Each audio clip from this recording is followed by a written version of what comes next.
بسم اللہ والحمد للہ والصلاة والسلام علی رسول اللہ اما بعد عن ابی ہریرہ رضی اللہ تعالی عنہ ان رسول اللہ صلی اللہ علیہ وسلم ذکر یوم الجمعہ فقال فیہ ساعہ لا یوافقها عبد مسلم وهو قائم يصلي يسأل الله عز وجل فيها شيئا إلا أعطاه إياه وأشار بيده يقللها وفي رواية لمسلم وهي ساعة خفيفة۔ جمعے کے فضائل اور مسائل بیان کرنے کے بعد امام ابن حجر العسقلانی رحمہ اللہ یہ حدیث نقل کرتے ہیں کہ رسول اللہ صلی اللہ علیہ وسلم نے جمعے والے دن کا تذکرہ کیا اور آپ نے ارشاد فرمایا جمعے والے دن ایک گھڑی ہوتی ہے، اگر کوئی مسلمان اس گھڑی میں نماز پڑھ رہا ہو اور اس گھڑی کے اندر اللہ تعالیٰ سے کوئی سوال کرے تو یہ اللہ تعالیٰ کا اس سے وعدہ ہے کہ وہ جو بھی مانگے گا اللہ تعالیٰ اس کو ضرور عطا فرمائیں گے۔ ہر جمعے ایک چھوٹا سا لمحہ وقت ایسا آتا ہے کہ اگر کوئی نمازی دوران نماز اس وقت میں اللہ سے کچھ مانگے گا تو وہ اللہ تعالیٰ اس کو ضرور عطا کرے۔ اور صحیح مسلم میں ہے وہی ساعۃ خفیفہ، بہت تھوڑی سی گھڑی ہے، وَأَشَارَ بِيَدِهِ يُقَلِّلُهَا، اور آپ نے اپنے ہاتھ کا بھی اشارہ کیا کہ وہ گھڑی بہت تھوڑی سی ہے، یعنی تھوڑا سا وقت ہے جس کو ہم اپنی زبان سے کہہ سکتے ہیں 1-2 منٹ ہے، 1-2 منٹ کی بات ہے۔ جس بندے کو جمعے والے دن وہ 1-2 منٹ مل گئے اور اس میں وہ اللہ تعالیٰ سے کچھ مانگ رہا ہے اور اس نے مانگ لیا تو یہ اس کے ساتھ وعدہ ہے کہ اس کو ضرور وہ چیز عطا ہوگی۔ اب وہ کون سی گھڑی ہے کہ بندہ نماز پڑھ رہا ہو اور اس کے دوران آ جائے؟ وعن ابی بردہ رضی اللہ تعالی عنہ عن ابیہ قال سمعت رسول اللہ صلی اللہ علیہ وسلم یقول ہی ما بین ان یجلس الامام الى ان تقضى الصلاة۔ اب ایک صحابی کہتے ہیں کہ میں نے خود رسول اللہ صلی اللہ علیہ وسلم سے سنا تھا کہ وہ چھوٹی سی گھڑی کب آتی ہے؟ امام کے ایک خطبہ دینے کے بعد، ما بین ان یجلس الامام، امام کے منبر پر بیٹھنے سے لے کر الی ان تقضی الصلاۃ، نماز مکمل ہونے تک، یعنی پہلا خطبہ مکمل ہوا اس کے بعد سے لے کر نماز کے اختتام، اس کے اندر اندر کسی موقع پر وہ گھڑی آ جائے گی۔ پہلے خطبے کے بعد وہاں سے شروع ہوئے اور نماز کے مکمل ہونے تک۔ اسی لیے آپ نے دیکھا اور سنا ہوگا کہ بعض خطبہ دوسرے خطبے میں کیا کرتے ہیں؟ دعا مانگتے ہیں، کچھ دعائیں عربی میں پڑھتے بھی ہیں، مانگتے بھی ہیں، اور پھر نماز بھی ہے۔ تو یہ ایک روایت ہے جس میں آیا ہے کہ وہ گھڑی امام کے پہلے خطبے کے بعد سے لے کر نماز کے ختم ہونے کے درمیان آتی ہے، لیکن اس کے علاوہ اور بھی ہیں۔ وفی حدیث عبداللہ ابن سلام رضی اللہ تعالی عنہ عند ابن ماجہ وجابر عند ابی داود والنسائی، ابن ماجہ حدیث کی کتاب ہے، اس میں عبداللہ بن سلام رضی اللہ عنہ کی روایت ہے، اور ابو داود اور نسائی میں امام جابر رضی اللہ عنہ کی روایت ہے۔ اب دو اور صحابی، ایک عبداللہ بن سلام اور ایک جابر رضی اللہ عنہ، یہ نقل کرتے ہیں کہ انہا ما بین صلاۃ العصر الی غروب الشمس، کہ وہ گھڑی کب آتی ہے؟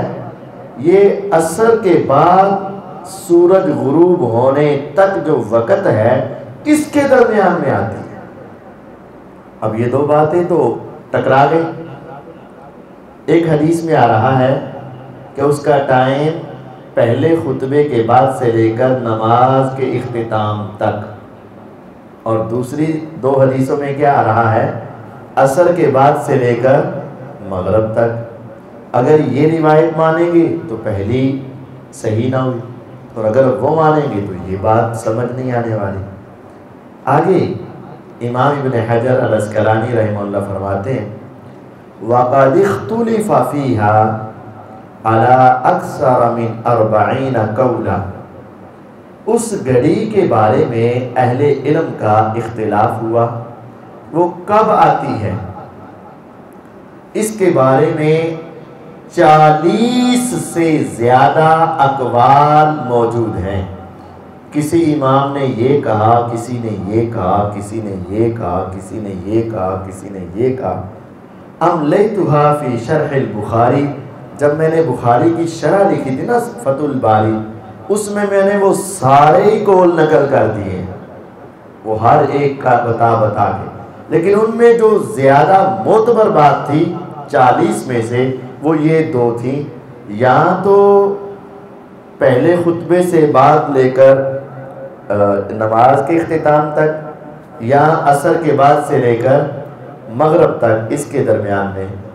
تو اب ان میں سے بھی یہ ہے، ان کی موافقت یہ ہے کہ وہ گھڑی بدلتی رہتی ہے، کبھی خطبے کے درمیان میں آ جاتی ہے اور کبھی عصر کے بعد آ جاتی ہے۔ حضور علیہ السلام کے دونوں اقوال ہیں، دونوں فرامین ہیں، اور دونوں ہی درست ہیں۔ آپ نے یہ بھی فرمایا، آپ نے یہ بھی فرمایا۔ اب ان کے اندر موافقت، ان کے اندر جمع، ان کے اندر تطبیق یہ ہے کہ دونوں اقوال ہیں، کبھی وہ جمعے کے درمیان میں گھڑی آ جاتی ہے اور کبھی وہ گھڑی عصر کے بعد آ جاتی ہے۔ لیکن یہاں ایک سوال باقی رہ گیا، اگر غور سے سنا ہو تو حدیث میں تو آیا تھا کہ بندہ اس وقت کیا کر رہا ہوگا؟ نماز پڑھ رہا ہوگا۔ تو جمعے والی بات تو سمجھ آتی ہے، نماز اس میں آتی ہے، لیکن عصر کے بعد سے لے کر مغرب تک نماز تو کوئی نہیں ہوتی، تو حدیث میں تو نماز کی بات آئی ہے۔ جب یہ بات سیدنا ابو ہریرہ رضی اللہ تعالی عنہ کو کی گئی، انہوں نے بھی یہی فرمایا تھا کہ وہ وقت عصر سے مغرب کے درمیان میں ہے۔ تو سامنے شاگرد کہنے لگے کہ استاد محترم، حدیث میں آتا ہے کہ نمازی بندہ نماز کے دوران اگر اس گھڑی کے اندر دعا کرے گا تو قبول ہوگی، تو عصر کے بعد تو نماز ہی نہیں، اور سورج کے غروب ہونے کے قریب تو بالکل بھی نماز نہیں۔ تو انہوں نے پھر فرمایا، مجھے یہ بتا، تو نے یہ حدیث سنی ہے کہ آپ علیہ السلام نے کہا تھا جو شخص نماز کے انتظار میں بیٹھا گویا کہ وہ نماز میں ہی ہے۔ تو جب پہلے خطبے کے بعد دوسرے خطبے میں بھی وہ بیٹھا ہے، کس کے انتظار میں؟ نماز کے انتظار میں، وہاں بھی آ سکتی ہے اور نماز کے اندر بھی آ سکتی ہے۔ اسی طرح اگر کوئی آدمی عصر کے بعد مغرب کے انتظار میں بیٹھا ہوگا تو گویا کہ وہ نماز میں ہی ہے۔ تو اب خلاصہ یہ ہے کہ ہر جمعے والے دن یا تو جمعے کے دوران نماز کے اختتام تک یا عصر کے بعد مغرب تک، ان دو وقتوں میں کسی وقت بھی ایک چھوٹی سی گھڑی اور وقت ایسا آتا ہے جو دعاؤں کے کنفرم قبولیت کا وقت ہے۔ جو انسان پریشان ہے، اس کا کاروبار نہیں مل رہا، نوکری نہیں مل رہی، حالات نہیں بہتر ہو رہے، بیماری سے شفا نہیں مل رہی، سارا دن لوگوں کے سامنے ہاتھ پھیلاتے یا اپنے دکھڑے سناتے ہوئے گزر جاتا ہے، تو وہ ذرا ان اوقات کو اپنے لیے سنبھال لے اور ان وقتوں میں اللہ تعالیٰ سے خصوصی طور پر دعا کرتا رہے، تو یقیناً کبھی نہ کبھی ایک دو ہفتوں میں تو وہ گھڑی مل ہی جائے گی۔ اور یہ کنفرم بات ہے، اللہ تعالیٰ کی طرف سے یہ نعمت ہے، ہر جمعے والے دن وہ وقت آتا ہے، گھڑی آتی ہے، اور ضرور اس انسان کی دعا قبول کی جاتی ہے۔ ہمیں اس وقت میں بھی دعاؤں کا اہتمام کرنا چاہیے۔ اب آگے روایت ہے کہ کتنے افراد پر جمعہ واجب ہے، کہ اتنے افراد ہوں تو جمعہ پڑھائیں۔ بعض لوگوں کے ہاں 40 یا 100 یا 150 کی قید ہے، کہتے ہیں اگر 100 بندہ ہوگا نا تب جمعہ ہوگا، لیکن اگر 90-95 بندے جمع ہیں تو جمعہ نہیں ہو سکتا، 100 تو کٹ دا جمعہ نہیں ہونا۔ تو اسی طرح بعض نے 40 کی بھی قید لگائی ہے، بعض نے اس سے زیادہ کی قید لگائی، یہ سب درست نہیں ہے۔ جس طرح نماز 2 یا 2 سے زیادہ بندے ہیں تو بعض جماعت ہو سکتی ہے، اسی طرح جمعہ بھی 2 یا 2 سے زیادہ افراد ہوں تو جمعہ پڑھایا جائے گا اور خطبہ دیا جائے گا۔ یہ ایک روایت ہے جس میں 40 کا ذکر ہے، کہ جابر رضی اللہ عنہ فرماتے ہیں کہ ماذات سنت ان فی کل 40 فصاعدا جمعہ، کہ یہ سنت طریقہ ہے کہ 40 بندے ہوں یا 40 سے زیادہ ہوں گے تو تب جمعہ ہوگا۔ لیکن یہ روایت وہ خود ہی امام صاحب بیان کر کے آگے فرما رہے ہیں، رواہ الدارقطنی باسناد ضعیف، اس کو امام دارقطنی نے روایت کیا ہے 40 والی بات، لیکن اس کی سند ضعیف ہے، یہ روایت صحیح سند سے ثابت نہیں ہے۔ اب صحیح مسئلہ کیا ہے؟ صحیح مسئلہ یہ ہے 4 ہوں، 3 ہوں، 2 ہوں یا اس سے زیادہ ہوں، ان کے اوپر جمعہ فرض ہے اور وہ جمعہ پڑھیں گے، خطبہ دیا جائے گا۔ وعن سمرة بن جندب رضی اللہ تعالی عنہ ان النبی صلی اللہ علیہ وسلم کان یستغفر للمؤمنین والمؤمنات فی کل جمعہ۔ سمرہ بن جندب رضی اللہ تعالی عنہ فرماتے ہیں کہ نبی صلی اللہ علیہ وسلم ہر جمعے والے دن مومن مردوں اور مومن عورتوں کے لیے استغفار کیا کرتے تھے۔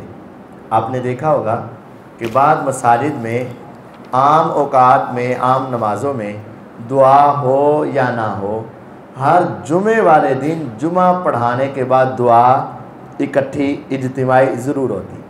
وہ یہ حدیث کے اوپر عمل کرنے کی کوشش کرتے ہیں کہ حضور علیہ السلام ہر جمعے والے دن مومن مردوں اور مومن عورتوں کے لیے استغفار کر، لیکن امام صاحب نے اس روایت کو بیان کر کے آگے فرمایا، رواہ البزار باسناد لین، امام بزار نے مسند بزار کے اندر اس حدیث کو بیان کیا ہے، لیکن اس کی سند بھی کمزور ہے۔ ہر جمعے والے دن خصوصی طور پر، لازمی طور پر اکٹھے ہو کر دعا کرنا، یہ کوئی سنت ثابت نہیں ہے، یہ روایت سند کے اعتبار سے کمزور ہے۔ ہاں اگر کوئی انسان کہہ دیتا ہے بیماروں کے لیے دعا کریں، پریشانوں کے لیے دعا کریں، بارش کے لیے دعا کریں، سیلاب والوں کے لیے دعا کریں، کسی کام کے لیے دعا کریں تو کی جائے گی، لیکن اس کو جمعے کی نماز کا حصہ سمجھنا اور لازمی سمجھنا، اس کے بغیر جمعے کو ناقص سمجھنا، یہ درست نہیں ہے۔ وعن جابر بن سمورة رضی اللہ تعالی عنہ ان النبی صلی اللہ علیہ وسلم کان فی الخطبۃ یقرأ آیات من القرآن یذکر الناس۔ جابر رضی اللہ عنہ فرماتے ہیں کہ نبی صلی اللہ علیہ وسلم خطبے کے اندر قرآن کی آیات پڑھتے، یذکر الناس، اور لوگوں کو اس کے ساتھ نصیحت کرتے۔ خطبہ کیا ہے؟ خطبے میں قرآن کا ہونا ضروری ہے، یہ آپ کی سیرت اور سنت ہے، اور پھر لوگوں کو وعظ و نصیحت کرنا بھی ضروری ہے۔ کس میں؟ خطبے میں۔ یذکر الناس، لوگوں کو وعظ و نصیحت کرتے تھے۔ اب لوگوں کو وعظ و نصیحت کرنا اور قرآنی آیات پڑھنا یہ حضور علیہ السلام کے خطبہ کا طریقہ کار تھا۔ اب ہمارے ہاں بعض دوستوں نے یہ سمجھ لیا ہے کہ اردو زبان میں یا کسی اور زبان میں خطبہ ہوتا ہی نہیں۔ وہ کہتے ہیں خطبہ صرف کس زبان میں ہوتا ہے؟ عربی میں۔ تو بھئی وعظ و نصیحت کس زبان میں ہوگی؟ کیا اگر میں آپ کے سامنے صرف عربی پڑھ کے، یہی احادیث ہی پڑھ کے بند کر دوں تو آپ کو سمجھ آ جائے گی؟ عوام الناس کو نصیحت ہو جائے گی؟ نہیں ہو جائے گی۔ آپ روزانہ قرآن مغرب میں، عشاء میں، فجر میں پڑھتے ہیں، سنتے ہیں، تو کیا آپ کو وعظ و نصیحت ہو جاتی ہے؟ نہیں ہوتی ہے۔ ہاں، ثواب ہوتا ہے، لطف آتا ہے، سکون ملتا ہے، رحمتوں کا نزول ہوتا ہے، لیکن نصیحت نہیں ہوتی۔ کیا کہا گیا، کس سے منع کیا گیا؟ نصیحت نہیں ہوتی۔ اب یہ بعض لوگوں کا جو خیال ہے کہ خطبہ ہوتا ہی عربی میں ہے، ان سے کہا جائے پھر وعظ و نصیحت کیسے ہوگی؟ حضور علیہ السلام تو خطبے میں وعظ و نصیحت کرتے تھے، تو جو پیغمبر علیہ السلام دوسرے ملکوں میں صحابہ کو بھیجتے تھے وہ ان کو وعظ و نصیحت کیسے کرتے تھے؟ اپنی اپنی زبان میں، ہم بھی اپنی زبان میں۔ انہوں نے کہا نہیں، ہم نہیں، ہم وعظ و نصیحت کے لیے پہلے الگ سے تقریر کر لیں گے۔ وہ پہلے بیٹھ کر آدھا گھنٹہ کیا کی جاتی ہے؟ تقریر۔ بھئی کیا کر رہے ہو؟ ان کو وعظ و نصیحت کر۔ بھئی وہ تو جمعے میں ہوتی ہے، خطبے میں ہوتی ہے۔ کہتے نہیں، خطبہ صرف عربی زبان میں، تو اس میں وعظ و نصیحت نہیں ہوگی۔ تو پھر نہ وہ خطبہ رہا اور نہ وہ تقریر رہی، کیونکہ خطبے سے پہلے تقریر کرنا درست نہیں۔ خطبے کے اندر وعظ و نصیحت ہے، یہ نہیں ہے کوئی خطبہ ایسا پڑھ لیا جائے کہ کوئی وعظ و نصیحت نہیں اور خطبے کے علاوہ وعظ و نصیحت شروع کر دی جائے۔ یہ آپ کا طریقہ نہیں تھا، خطبے کے اندر وعظ و نصیحت۔ یہ حدیث ابو داود میں موجود ہے۔ اب دوبارہ یہ بتا دیا گیا کہ جمعہ پڑھنا کن پر واجب ہے۔ وعن طارق بن شہاب رضی اللہ تعالی عنہ ان رسول اللہ صلی اللہ علیہ وسلم قال الجمعۃ حق واجب علی کل مسلم فی جماعہ۔ رسول اللہ صلی اللہ علیہ وسلم نے فرمایا جمعہ حق ہے، یعنی لازم ہے، واجب ہے ہر مسلمان پر جماعت کے ساتھ ادا کرنا، اکٹھے ہو کر جمعہ پڑھنا لازم۔ الا علی اربع، ہاں 4 افراد پر جمعہ لازم نہیں۔ مملوکن، کوئی غلام ہے تو اس پر جمعہ پڑھنا، وقت سے پہلے پہنچنا، خطبہ سننا، یہ واجب نہیں، فرض نہیں۔ کیوں؟ وہ بیچارہ ایک مالک کا غلام ہے، مالک چاہے تو اس کو بھیج دے، چاہے تو نہ بھیجے، وہ اپنی مرضی سے جا سکتا نہیں۔ غلام جو ہے اس پر جمعہ واجب نہیں۔ لیکن یہ بات یاد رہے، ملازم پر جمعہ واجب ہے، غلام پر جمعہ واجب نہیں ہے، نوکری کرنے والے پہ جمعہ واجب ہے۔ فرق کیا ہے؟ وہ بھی تو بیچارہ کسی کا نوکری ہے نا، ایک دفتر میں لگا ہوا ہے، کسی کام کاج میں لگا ہوا ہے، اب اس کا مالک جو ہے اس کو جانے نہیں دیتا دکان سے، دفتر سے، ڈیوٹی سے۔ تو بھئی فرق یہ ہے کہ جو غلام ہوتا ہے نا وہ اپنے مالک کی غلامی سے اپنی مرضی سے نکل سکتا نہیں، لیکن جو ملازم ہے وہ ایک کاروبار، ایک ملازمت، ایک نوکری چھڑ کے دوسری نوکری کر سکتا ہے کہ نہیں کر سکتا؟ گویا کہ اس کے پاس اختیار موجود ہے، اس دفتر میں کام کرو چاہے نہ کرو، اس کے نوکر بنو یا نہ بنو، اس کے ساتھ تم چلو یا نہ چلو، تمہاری اپنی مرضی ہے، لیکن غلام کی یہ مرضی نہیں ہوتی۔ اس وجہ سے غلام کے اوپر جمعہ فرض نہیں ہے، ملازم پر، ملازمت کرنے والے پہ جمعہ پڑھنا فرض ہے۔ وامرأۃ، اور عورت پر جمعہ فرض نہیں، کیونکہ اس پر با جماعت نماز ادا کرنا فرض نہیں، اس لیے جمعہ بھی اس کے اوپر فرض نہیں۔ وصبی، اور جو بچہ ہے جس پر نماز ابھی فرض ہی نہیں ہوئی، جب نماز ہی فرض نہیں تو جمعہ بھی فرض نہیں۔ ومریض، اور بیمار، جب بیمار ہے تو اس کے لیے رخصت ہوتی ہے کہ گھر میں پڑھ لو چاہے مسجد میں آ جاؤ، تو جب گھر میں پڑھنے کی اس کو رخصت ہے تو جمعہ کا لیے آنا ضروری نہیں، اور وہ بیمار ہے، اتنی دیر تک بیٹھ نہیں سکتا، انتظار نہیں کر سکتا، تو یہ اس کے لیے رخصت ہے۔ 4 افراد، غلام، عورت، بچہ، بیمار، ان پر فرض نہیں، لیکن اگر پڑھ لیں گے تو ثواب ضرور ہوگا، لیکن اگر پڑھ لیں گے تو ثواب ہوگا۔ اس وجہ سے بچوں کو پڑھنا چاہیے، بیماروں کو بھی کوشش کر کے آنا چاہیے، عورتوں کو پڑھنا چاہیے، اور غلام کو بھی کوشش کرنی چاہیے۔ رواہ ابو داود، اس کو امام ابو داود نے روایت کیا ہے، یہ مسئلہ صحیح ہے۔ وعن ابن عمر رضی اللہ تعالی عنہما قال قال رسول اللہ صلی اللہ علیہ وسلم لیس علی مسافر جمعہ۔ عبداللہ بن عمر رضی اللہ تعالیٰ عنہما فرماتے ہیں کہ رسول اللہ صلی اللہ علیہ وسلم نے فرمایا مسافر پہ جمعہ فرض نہیں۔ یہ روایت جہاں سے امام صاحب نے نقل کی ہے طبرانی سے، اس کتاب میں تو اس کی سند ضعیف ہے، لیکن مسئلہ دوسری احادیث سے ثابت ہے کہ جب مسافر کو نماز کی رخصت دے دی گئی، مسافر کو با جماعت نماز پڑھنے کی رخصت دے دی گئی، مسافر کو 2 نمازیں اکٹھی کر کے پڑھنے کی رخصت دے دی گئی، تو پھر اس کے لیے جمعہ فرض نہیں ہے۔ جب وہ 2 نمازیں اکٹھی کرے گا ظہر اثر کو عصر کے وقت، تو جمعے کی کیا ہو گئی؟ رخصت ہو گئی۔ وہ 4 کے بجائے پہلے ہی 2 پڑھ رہا ہے، تو اب سفر کے اندر اس کا کیا ہوا؟ وہ 2 تو پہلے ہی پڑھ رہا ہے، اب خطبے کی اس کے لیے کیا ہو گئی؟ رخصت ہو گئی، تو مسافر کے لیے بھی جمعہ فرض نہیں ہے۔